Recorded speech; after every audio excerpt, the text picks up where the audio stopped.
지난 시간에는 불교와 관련된 얘기를 설명드렸습니다. 자, 이번 시간에는 호족, 새로운 사상을 수용하다라는 제목으로 같이 공부해 보도록 하겠습니다. 자, 신라말에 선종이 많이 유행하면서 승탑이 등장하게 되는데 선종이 유행한 이유는 뭘까? 자, 선종과 우리 그 불교 사상 중에서 선종과 교종을 좀 구분해 볼 필요가 있어요. 자, 밑에 잠깐 써놨는데요. 자, 교종은 교리를 강조하는 종교죠. 교리를 강조하다 보니까 글자, 경전, 불경 이런 것들이 이제 중시되고 결국 이 얘기는 경전을 읽을 줄 아는 사람들이 교종을 믿게 되는 것이죠. 그래서 일반 서민들이 아닌 주로 왕실이나 아니면 귀족 이런 사람들이 주로 믿게 되고요. 그래서 이걸 근거로 해서 교종에서는 불탑을 주로 많이 석가의 탑이죠.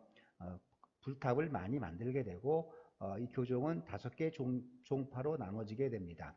열반종, 계율종 같은 종파로 나눠지게 되고요. 그럼 선종은 뭐냐? 선종은 참선을 강조하는 것이죠. 개인 구원을 강조한다. 즉 가부좌를 틀고서 그 개인의 명상을 통해서 부처의 깨달음을 얻게 되는 것이죠. 자, 그래서 여기는 자기 개인 구원을 강조하다 보니까 여러 그 승려들 중에서도 이 경전을 많이 읽었던 사람, 참선을 많이 했던 사람들, 그래서 이 사람들이 이제 많이 대접받게 되는 것이죠. 이 사람들을 모시는 탑을 승탑 또는 부도탑이라고 하죠. 이게 이제 일종의 무덤이라고 볼 수 있는 것이죠.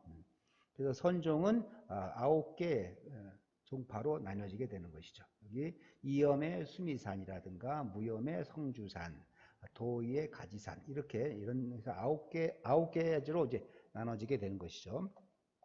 그래서 교종은 신라 중대에 많이 유행했고 선종은 신라 하대에 많이 유행하게 됩니다. 그래서 신라 말에 중국으로 유학 갔던 승려들에 의해서 우리나라에 선종이 새로 들어오게 되고 특히 신라 하대에 유행했던 등장했던 호족들에 의해서 선종이 많이 이제 지원되게 되는 것이죠. 자, 신라 말의 사회 혼란은 왜 나타났을까? 자, 그러면 당시 신라를 보면은요, 당시 신라 상대, 중대, 하대 이렇게 시대 구분을 하는데 신라 상대 마지막 왕이었던 이 해공왕 당시에 김지정이라는 사람이 왕권 다툼을 벌이게 되죠. 그래서 김지정이가 난을 일으켜가지고 이 가운데 이제 김양상이라든가 또는 이제 김경신 이런 사람들이 이 김지정의 난을 진압을 하게 돼요. 그래서 그 난을 진압한 공로로 김양상이가 왕이 되는데 이게 바로 이제 선덕왕이 되는 것이죠. 김주원 같은 김경신 같은 경우에는 나중에 이제 원성왕이 되기도 하죠. 그래서 여기 신라 하대, 여기 선덕왕 때부터를 신라 하대라고 하죠. 그래서 이때 이후로 쭉 한 150여 년 동안 20여 명의 왕이 교체되기도 한다라는 것이죠. 그만큼 왕권이 약화되고 왕권에 대한 도전이 많이 있었다 이렇게 볼 수 있습니다. 그래서 이제 귀족들은 연합해서 전국을 운영하기도 하고 사병을 육성하기도 하고 이렇게 했다라는 것이죠. 신라에는 이제 육두품 세력들이 있습니다. 육두품 세력은 누구냐면은 신라에 골품 제도가 있죠. 그래서 육두품 세력은 육간등인 아찬까지밖에 승진할 수가 없다라는 것이죠. 자, 이 사람들은 당나라에 유학을 하기도 하고 그랬던 사람인데 신라의 하대에 신라에 돌아와 가지고 보니까 정치 세력으로 진출할 수도 없는 이런 상황이 돼 버렸죠. 그래서 지방에 있는 호족 세력들과 연합해 가지고 육두품을 이제 구성하게 되죠. 자, 이 호족 세력들은 그러면 어떤 사람들이냐? 호족들은 지방 출신의 사람들이죠.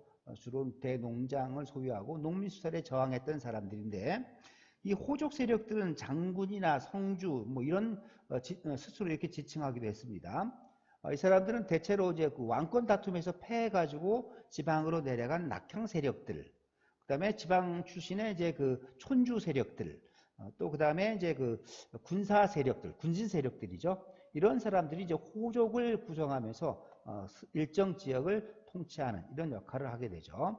그래서 농민들을 중심으로 해서 자신들의 세력을 끌어들여 가지고 새로운 시대의 주역으로 등장하게 되는데 이 호족 세력들이 나중에 고려 왕조를 개창하는 세력이 되는 것입니다. 그 다음에 신라 하대에 가면은 이제 선종과 더불어서 풍수지리설이 유행하게 되는데 자, 선종은 아까 말씀드린 것처럼 참선과 수행을 강조하는 개인주의적인 성격을 갖고 있다 이렇게 말할 수 있어요. 그래서 호족들의 적극적인 지원을 받고 선종을 구산서원을 비롯한 선종사원이 등장하게 된다라는 것이죠.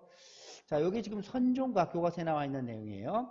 선종의 유행과 철부를 해가지고 당시 이제 그 선종이 유행하면서 금동불 대신에 철부를 많이 만들게 된다. 자, 당시 귀족들은 사치풍조로 금이 귀했고 굴이 가격 또한 높았으므로 상대적으로 쉽게 구할 수 있는 그래서 철을 원료로 하는 불상을 제작하기도 한다 이렇게 말할 수가 있습니다. 자, 풍수지리설은 산세라든가 수세, 지세 이런 것들을 통해 가지고 궁궐이나 아니면 사찰, 묘지, 주택 이런 것들이 그러니까 일종의 이제 배산임수 형태를 띈 것이죠.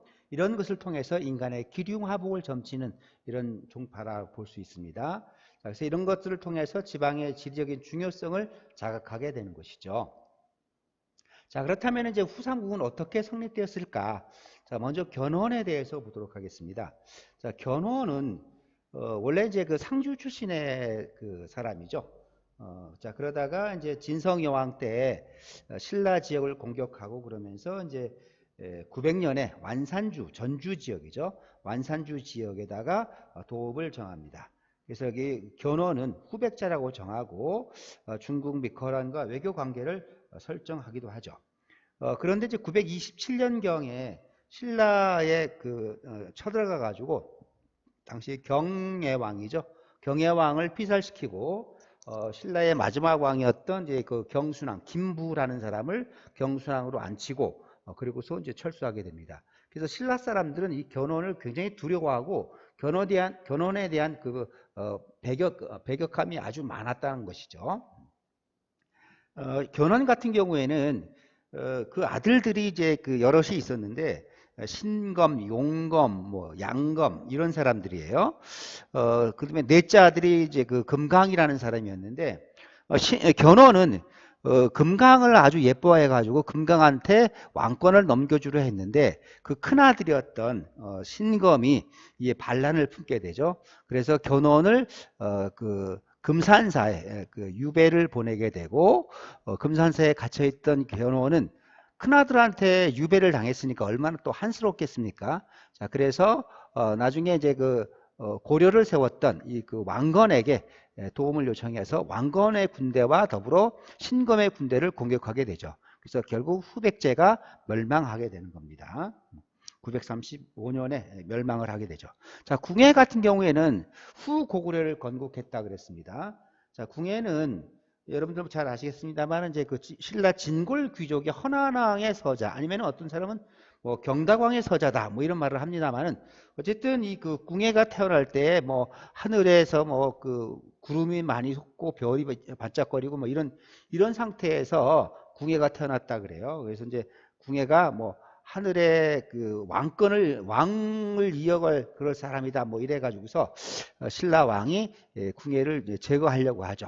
근데 그 유모가 이 궁예를 살려가지고 10세 때까지 이제 세달사에 가서 안성 지역의 세달사에 가서 여기서 이제 동자승으로 이제 있다가 나중에 좀 힘을 키워가면서 점차적으로 이제 그 안성의 그 기원의 밑에 들어갔다가 나중에는 이제 그 원주의 양길의 밑에 들어갔다가 강릉 지역까지 그 차지하면서 궁예가 세력을 확대하게 되죠.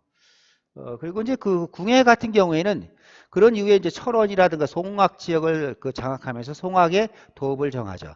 자, 당시에 송악에는 왕융, 왕건 이런 사람들이 이제 있었는데 궁예가 송악의 도읍을 정하니까 그 왕건도 역시 마찬가지로 이제 궁예 밑으로 들어가게 되죠. 그런 가운데 궁예는 이제 점차적으로 세력을 확대하면서 미륵부를 자처하게 되죠. 미륵불은 이제 여러분들 혹시 그 불교 다니시는 분들은 아시겠습니다만은 56억 7천만 년 후에 미륵불이 나타나는 것이죠. 근데 이제 그 현세에서는 나타날 수가 없으니까 미륵불을 자처하면서 이제 자신이 후세에 나타날 미륵불이다 하면서 미래를 예언하는 것이죠. 그래서 이것을 통해 가지고 궁예는 여러 신하들을 제거하거나 아니면 그 부인들을 제거하는데 많은 이용을 하게 됩니다. 그래서 이제 이 관심법이라고 하죠. 관심법 통해서 마음을 꿰뚫어 본다라는 것이죠. 그래서 신하들을 제거하기도 합니다. 자, 그러다 이렇게 이제 농민들에 대한 세금을 징수하고 이런 혹독한 가혹한 정치를 하게 되다 보니까 신하들의 불만이 많아지겠죠. 그래서 결국 918년에 홍유, 배현경, 신승겸, 그다음에 뭐 복지겸 이런 사람들에 의해 가지고서 궁예가 제거되고 왕건이 고려의 왕으로 등장하게 되는 것이죠. 자, 그다음 왕건 등장. 지금 말씀드린 것처럼 이렇게 궁예가 무리하게 전국을 이끌어가게 되면서 호족들이 주도해서 고려를 건국하게 됩니다. 자, 왕건은 왕이 된 이후에 발해를 포섭하고 그다음에 견훤 아까 나왔었죠. 견훤을 귀순시키고 그다음에 935년에 신라를 귀속시키는데 당시 그 마지막 왕 경순왕이죠. 경순왕이 정권을 그대로 바치게 됩니다. 그리고 936년에 아까 견훤과 더불어서 신검의 군대를 격파하고 후백제까지도 격파하게 되죠. 그래서 후삼국을 통일하게 되는 것입니다. 자, 그러면은 자, 오늘 배운 정리하고 역량 키우기에 대해서 같이 보도록 하겠습니다. 자, 신라말 지방에서 성장한 누구라고 할 수 있을까요? 자, 호족들이 되겠죠. 자, 호족들은 성주나 뭐 아니면 장군 이렇게 칭하기도 했다라는 것이죠. 자, 두 번째 신라의 풍수지리설은 신라인들에게는 어떤 영토관을 심어줬는가? 지방 중심, 경주 중심의 영토관을 극복하고 지방 중심, 지방의 중요성을 자각하게 됐다. 이렇게 말할 수 있어요. 자, 경주 중심의 영토관을 극복했다. 자, 그다음에 이제 왕건은 궁예를 내몰고 왕위에 오른 후에 고구려 계승을 내세워서 나라 이름을 고려라고 바꾸게 되는 것이죠. 자, 이 호족, 그다음에 경주, 고려가 되겠습니다. 자, 두 번째, 다음 자료를 보고 물으면 답해보자. 도의는 여기 당으로 가서 지장의 법맥을 이어갔다. 37년 동안 당에 머무르다 귀국해서 선종을 펼치고자 했었죠. 아까 나왔었죠. 그 다음에 당시 사람들이 교종만을 숭상하여 뜻을 이루지 못했다. 설악산 진전사로 들어가서 40년 동안 수행하다가 제자 염고에게 법을 전하고 죽었다. 염고의 제자 최징은 전남 장흥의 가지산의 가지산파를 크게 일으켰다. 이렇게 말할 수 있네요. 자, 빈칸에 들어갈 종파는 뭐예요? 자, 선종이 되겠죠. 아까 교종과 선종 구분해 드렸죠. 자, 그 다음에 빈칸에 불교 종파는 신라말 어떤 세력의 사상적 기반이 되었는가? 신라 하대에 보면은 이제 호족 세력들이 등장한다 그랬죠. 그래서 호족들의 종교적인 발판이 된다. 이렇게 말할 수가 있습니다. 자, 세 번째 내용을 볼게요. 자, 여기. 자, 처음 스님께서 옥룡사에 자리 잡지 않고 지리산에 암자를 짓고 수행하게 됐는데 스님께서 기이하게 여겨 약속했던 곳으로 찾아가서 과연 그 사람을 만났다. 그는 모래를 끌어모아 산천에 대한 순역의 형세를 만들어 보여주었다. 돌아다 보니 그 사람은 이미 없었다. 이로 말미암아 스님은 스스로 호련히 깨닫고 더욱 음양오행의 수를 연구하였다. 그 후 니은의 정치와 종교가 점차 쇠퇴하여 국가 위망의 조짐이 보이기 시작했다라고 볼 수 있어요. 자, 이 밑에 보시고 그 다음에 그러면은 자, 기억에 해당하는 사상은 무엇일까? 자, 산천에 대한 순역의 행세를 했다 했으니까 이거는 아까 말씀드린 대로 산세와 수세, 지세 이런 것들을 이용한 것이죠. 자, 풍수지리설이 되겠습니다. 자, 두 번째 니은의 정치와 종교가 점차 쇠퇴해서 국가가 위망에 빠졌다 그랬습니다. 이 니은에 해당하는 나라는 어디예요? 아까 봤던 대로 신라가 되겠죠. 자, 그다음에 기억의 사상이 유행하게 된 배경에 대해서 짝과 얘기해 보자.